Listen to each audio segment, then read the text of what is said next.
Respuesta lo que busca es dar una solución a un problema inminente. Y depende de nuestro sentido, de nuestro conocimiento común más que todo, poder determinar que el paciente no está determinado para una determinada área y que a veces por presión de médicos, del mismo de circunstancia del servicio, o etcétera, muchas veces aceptamos pacientes que son críticos en áreas que no son necesariamente de monitoreo, ¿no?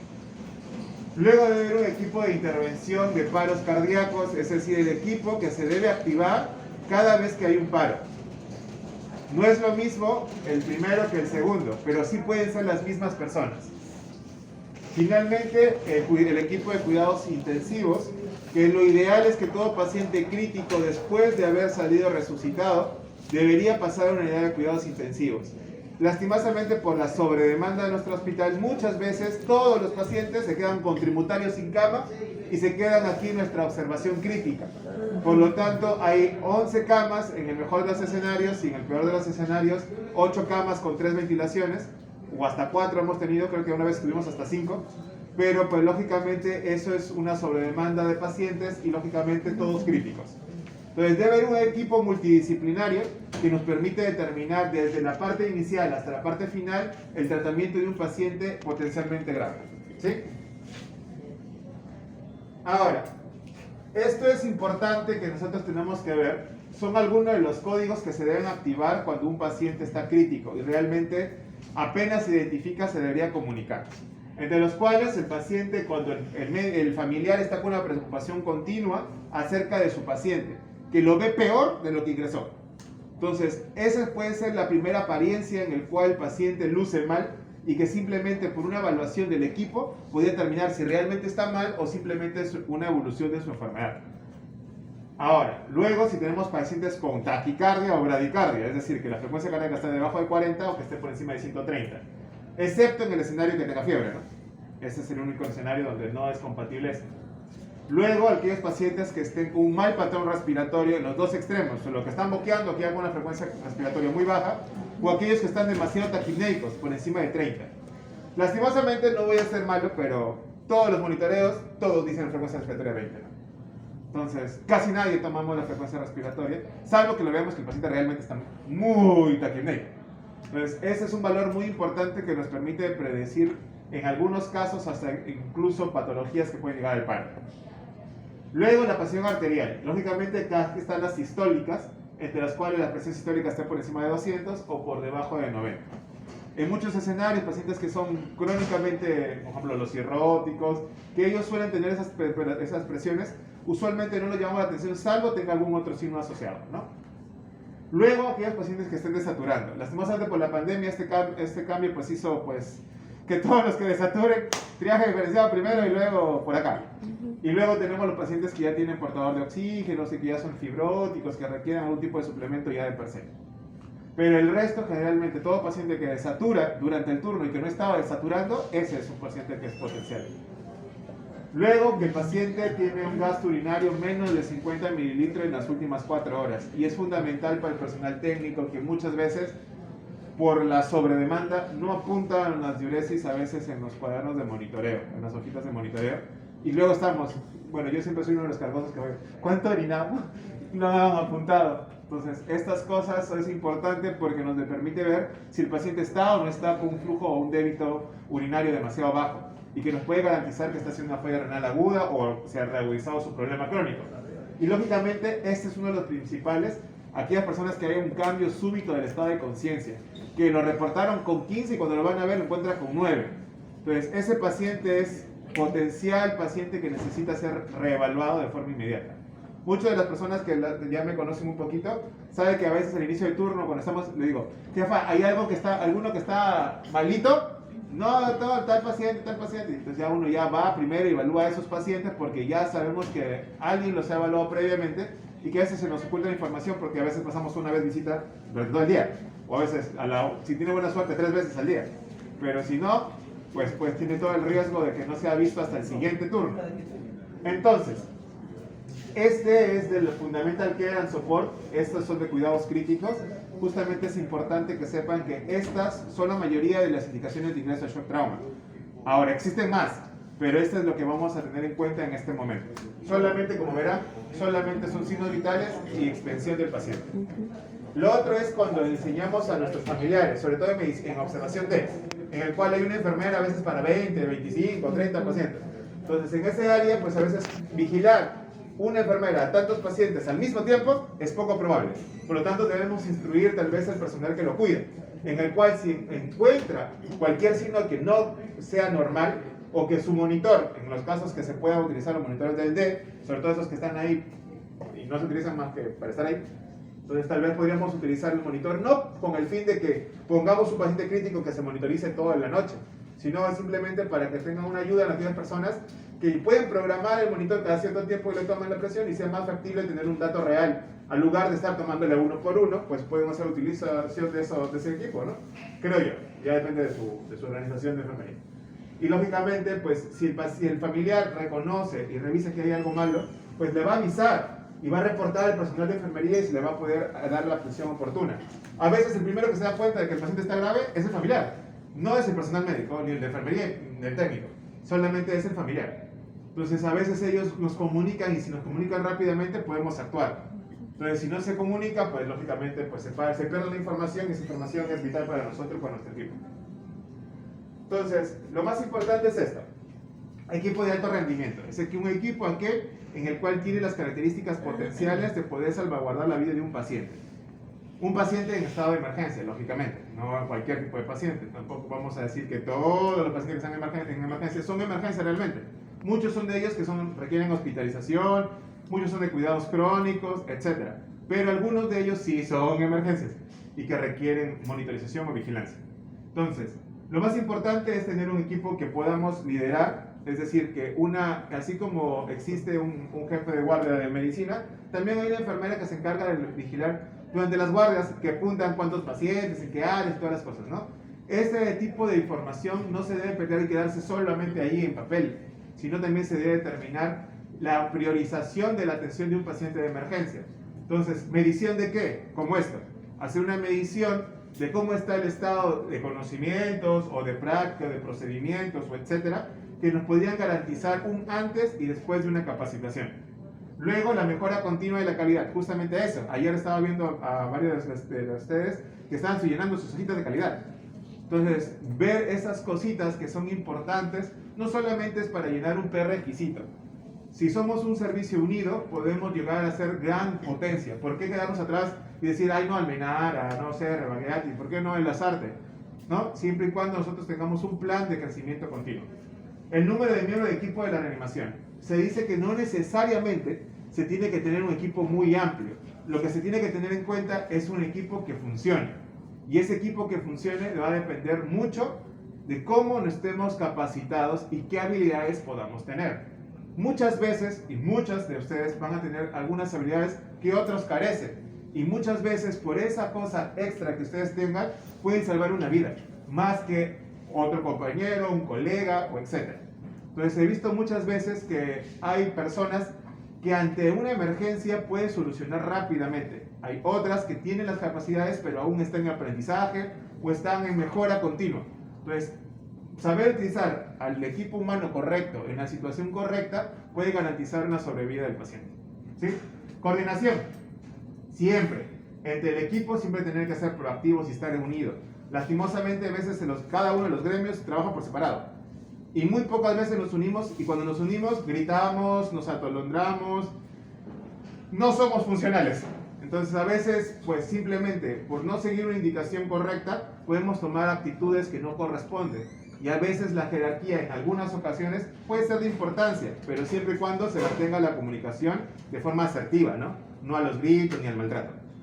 Muy bien, el resto de tiempo ya lo vamos a comenzar a hablar en cada uno de los otros tópicos. Entonces lo que se busca al principio, nosotros estamos creando la noción, o la moción mejor dicho, de capacitar a personas para hacer un RCP de alta calidad. Para ello se necesitan muchos cambios, de entre los cuales el cambio más fundamental es que el 100% de nuestra población, enfermería, médico, técnico, laboratorio, personal de CILSA, personal de admisión, el personal de seguridad, todos deben saber compresiones torácicas, todos, sin excepción. Cuando llegamos a un 100% de que sepan hacer RCP, podemos activar el protocolo en cualquier área de la emergencia. Muchas veces pasa en tomografía, en ecografía, en sala de endoscopía, pasa en la puerta del hospital, en el tópico de enfermería. Entonces, ¿qué hace lo primero? Agarran su camilla, no si no hay camilla, buscan la camilla, traen la camilla, llévenla a su trabajo. Entonces, en ese lapso, 3, 4, 5 minutos se perdieron. Entonces, lo ideal es que se active el código y que todo el equipo vaya donde está el código. No al revés, porque al final y al cabo, el riesgo más alto que sufre el paciente es la pérdida de tiempo. Y esa pérdida de tiempo por cada minuto que pasa, se disminuye la mortalidad, aumenta la mortalidad en 10% o disminuye la sobrevivencia en 10%, siempre y cuando el equipo sea de alta calidad. Si no fuese de alta calidad, la mortalidad se puede duplicar hasta triplicar. Por solo pasar un minuto desciende la mortalidad del 100% de sobrevida al menos del 95%, solo en el primer minuto. Imagínate en el tiempo posterior, ¿ok? Luego que comenzamos a tener un equipo que sea suficientemente ávido de poder iniciar la cadena de sobrevivencia e iniciar las compresiones torácicas hasta que el equipo llega, podemos tener un equipo primario, el equipo en el cual puede hacer una resucitación de BLS, que es el soporte básico, simplemente haciendo compresiones y ventilando. Ese es tu trauma, paro. Vale, hay equipo ahí. Por lo tanto, este timbre es el nuevo timbre que se tiene de emergencia. Cada vez que se toca, teóricamente es paro, pero tal vez se puede hacer ingreso en este momento. ¿No creo? No sé quién está en programa, pero mientras tanto, pues hay un equipo ahí. Lo siguiente es que aparentemos a tener una ventilación correcta. No necesariamente significa que deben intubar, solamente darle una ventilación con la rosca mascarilla autoinflable llamada también AMBU. Este dispositivo debe ser administrado a un flujo de oxígeno continuo, FIO a 100%, es decir, a 15 litros, y dar la mayor cantidad de oxígeno lo más rápido posible. ¿Ok? Ahora, esta importancia va a ser porque, ¿qué pasa? ¿Quiénes son los primeros que se dan cuenta que está en paro el paciente? La enfermera. ¿Y qué hacemos usualmente? Llamen al médico. Entonces, si estamos con buena suerte y tenemos al doctor Mendoza, a la doctora Claudia, al doctor Brito, van a estar ahí, pero a veces no están siempre ahí. Entonces, hasta que lo ubican, ya el paciente ya está en San Pedrito, ¿no? Entonces, muchas veces ese vacío terapéutico, yo sé que hay pacientes que no son resucitables, lo sabemos, pero en algunos escenarios, no todos, algunos sí eran resucitables. Entonces, lo ideal es que mientras que el personal llega, ustedes puedan hacer una RCP básica, es decir, simplemente comprimiendo y ventilando, hasta que el paciente llegue el equipo de avanzada. El ideal es que todas las unidades tengamos un equipo de avanzada ya programado, es decir, no improvisar en el momento. Entonces, lo que se busca con esa moción es tener equipos programados, es decir, que tanto el horario de enfermería como el de técnico y el de médico siempre esté publicado. Entonces, yo soy de la idea, yo sé que va a ser un poquito de trabajo extra, pero de la idea de que con un plumoncito en algunas áreas, como aquí que tenemos esta pizarra, se ponga quién está de turno en el lab. Entonces se pone, por ejemplo, Miss Clarita. Entonces ya ella va a estar en cargo del medicamento. Está de turno el doctor Mendoza, ya él se va a cargar de la vía aérea. Jonathan está a cargo de las compresiones. Mariela está a cargo de traer el desfibrilador, el ambú o lo que necesita. Entonces, como son dos técnicos, dos enfermeras y un médico, pues teóricamente hay un equipo completo que puede hacer una RCP solo, ellos 5. Entonces, si lo tenemos distribuido, ¿qué va a hacer cada uno? Cuando ocurra un paro, ya sabe cada uno qué va a hacer. Entonces, no en ese momento, los dos técnicos se fueron a buscar el ambú. La enfermera está buscando en la vía. La otra enfermera se ha ido a llamar al médico. Entonces, ¿y el paciente? Nadie lo ve. Mientras tanto. Entonces, si tenemos esta distribución, ya podemos saber qué hacer hasta entonces. Y finalmente ya está la reanimación, que es la cúspide de la pirámide, en el cual es un equipo de alta calidad, en el cual si un equipo de alta calidad actúa, la probabilidad de sobrevida sobrepasa el 90%, siempre y cuando sea reanimado en el primer minuto. ¿Sí? Muy bien, eso es lo que nos va a competir en este momento. Este es el triángulo de vida, es fundamental para la RCP avanzada. Nosotros, como hospital, no podemos hacer RCP básica, porque teóricamente somos en un hospital. Y teóricamente todos hemos estado instruidos en RCP básica y deberíamos avanzar siempre en el avanzado, en el cual la sobrevida en el avanzado, si se descarga dentro de los primeros minutos, la sobrevida supera los 95%. Ahora, los equipos mínimos tienen que ser 3, mínimo 3. ¿Puede ser 2? No, mínimo 3. ¿Puede ser más de 3? Todos los que quieran, 20 si quieren, no importa, lo importante es que haya mínimo 3. Estos 3 son los que se van a encargar del triángulo. Como verán, hay un triángulo bien resaltado y hay una columna y una segunda columna. ¿Sí se dan cuenta la diferencia?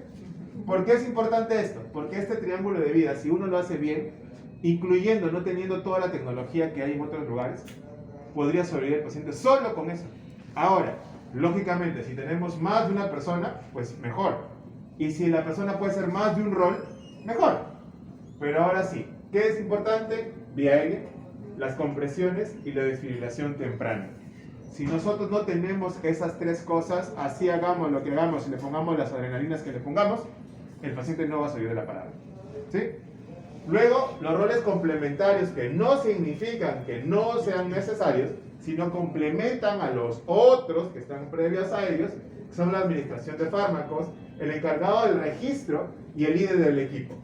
¿Por qué es importante esto? 1. Saber en qué momento se administró un fármaco, a qué dosis, cuándo le toca la siguiente dosis. ¿Qué pasa muchas veces? Doctor, ¿le paso otra vez otra adrenalina? No, todavía le falta, pero ya le pasé. Y yo, ok, no importa. Doctor, ¿lo paso diluido? No, en bolo. Ya. Entonces, esas cositas son cosas que nosotros debemos saber y tiene que haber un círculo de información continua. Si nosotros no hacemos este círculo cerrado de información, y yo doy una orden, la persona le ejecuta la orden y me retroalimenta, es decir, póngale 1 gramo de adrenalina, ok, le coloco 1 gramo de adrenalina. Dosis administrada, doctora, primera dosis, perfecto. Ahora, la persona que se encarga del registro llevará a qué hora se administró la adrenalina y contará el tiempo, a qué hora le toca la segunda dosis de adrenalina, a qué hora le tocará la tercera o la cuarta o lo que venga, ¿sí? Al mismo tiempo, ya estamos varias veces desfibrilando y no mejora. Ya consideramos que es una taquicardia ventricular refractaria y necesitamos administrarle ya fármacos. Entonces ahí tenemos 2 fármacos, amiodarona o lidocaína. Depende de lo que tengamos, le administraremos ese fármaco en la dosis que el médico nos indicará. Y si ustedes lo saben, mejor, porque muchas veces el médico que está dudando. Doctor, ¿le pongo adenosina? No. ¿Le pongo adrenalina? No. ¿Le pongo amiodarona? Sí, ese. Ok. 1 ampolla, 2 ampollas, 3 ampollas, ya. Dependerán de ese para poder ver la dosis. Usualmente la primera dosis son 2 ampollas. Por lo tanto, tiene que saber que la primera dosis 2 ampollas y la segunda es 1. Y el bache entre la primera y la segunda son 5 minutos. Entonces, no puedo simplemente administrar el medicamento y luego no recordar en qué momento lo administré y administrar una segunda dosis antes del tiempo o incluso posterior al tiempo. ¿Ok? Y finalmente, el líder del equipo. Este es el que juega el rol fundamental y puede ser cualquiera del círculo, pero prioritariamente una persona externa que visualiza de afuera el equipo y que sea capaz de poder tomar decisiones de forma rápida. Y usualmente se debe posicionar a los pies del paciente. Cuando este no esté, la persona que debe suplirlo debe ser la persona que está en la ventilación. Es lo adecuado porque él puede visualizar el panorama completo. A cambio, si yo le digo al líder que está comprimiendo, ponga la adrenalina y me olvido de qué número iba en la compresión, o el que está en la desfibrilación y le tocaba hacer el cambio con el de las compresiones por estar distraído, puede perder segundos indispensables para el paciente. ¿Ok? Muy bien, vamos a desarrollar cada tópico. Uno de los tópicos más importantes es este. Se dice que el paciente, si recibe una desfibrilación temprana cuando el paciente está en un estado en el cual haya un ritmo desfibrilable, pues este paciente es fundamental que se le administre la dosis lo más pronto posible. ¿Ok? Yajita, ahí deja imprimiendo hojitas de RCP, de la tráemelo, que me han olvidado de eso.